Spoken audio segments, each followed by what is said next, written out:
to aprang sika nang litum aphan nili henpen suri kardom nang litum aphan nang pipa jerpan iglo kardom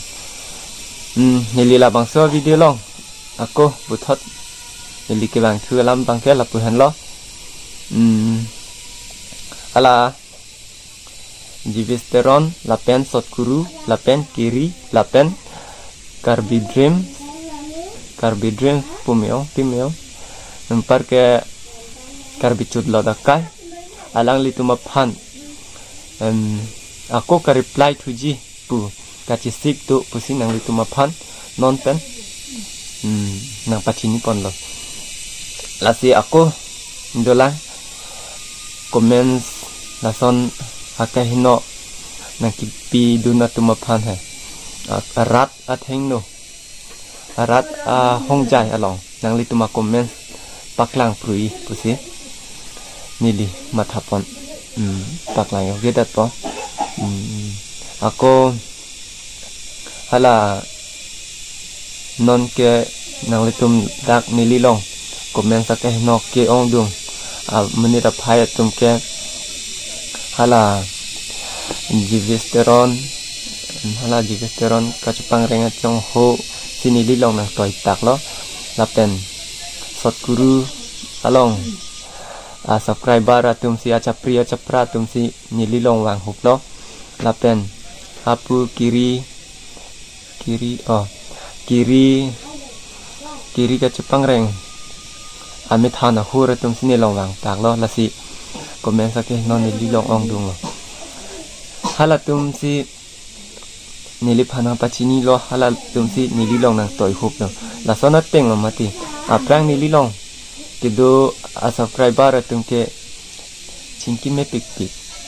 tenon ke hala pupen pabang hup masih komen sakit no ong ware lo setame ning oi e mane esi pudam bote paklang prui pelo te ning oi son taman mat lo theto ini lo la ako ala sot guru tap lo mati keceng ako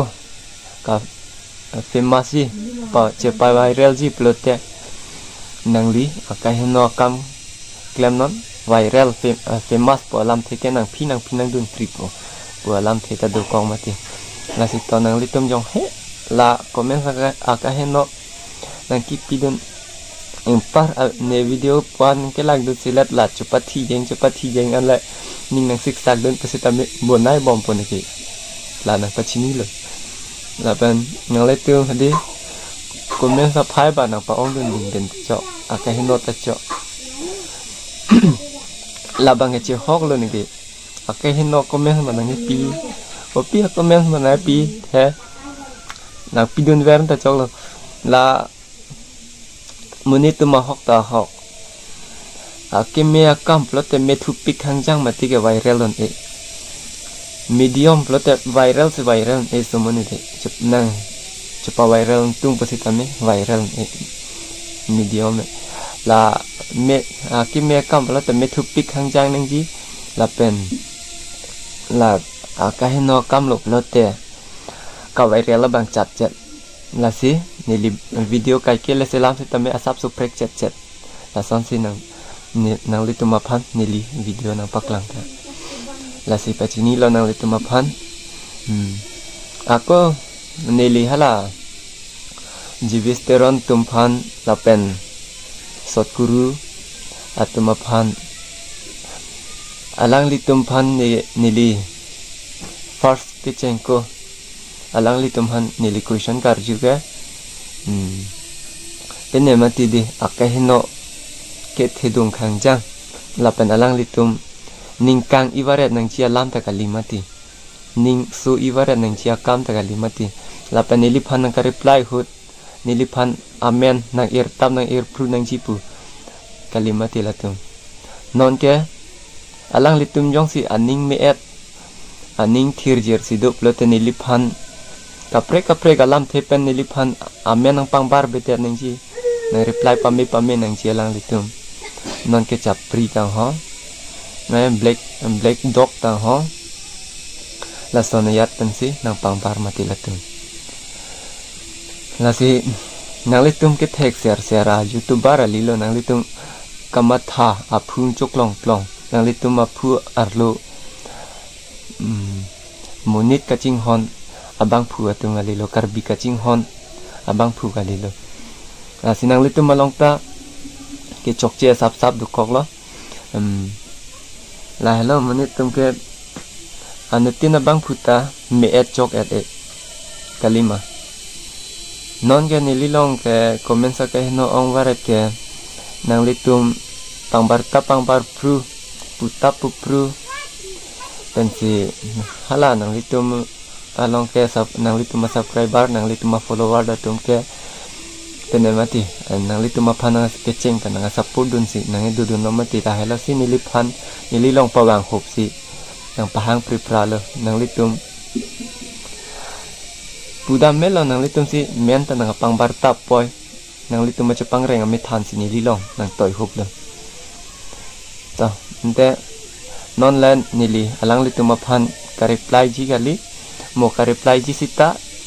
inunut of hansi nili reply ji the nililong ta lam ka vedet kali ki thita ar leng kali la sia sap tu vet kusita me nang litum phan okko reply thula la si nang litum kwan an kit hek ma pula le lahai amen putap pru pangbar pru pen nang litum video kaselam cere ning ye polo ne ke lahai athe non son itu mason kona ne meeting ke dodam la son an ta kali la thake meeting e dodam hoke bang an lo ka che tongji 1000 pusita 2000 pusita munye da phai si dak che tong chodi non ke ladak media long ke la puson kali 1000 2000 kali 1 lakh ta le rogi 1 m ta le rogi meeting ke do dama si anda susida lo ladak ke munye da phai ki ong la sinang le tumta ladak ke lam ning ji pam nang ji nang reply ji pusita me nang reply pam nang ji aku ni ke chokchi do kok pusita me nang pakeng pam nang ji la pachini lo la sito ajar padingo elo next video bangla cetong thena nang litum phan reply pon chupo dei ho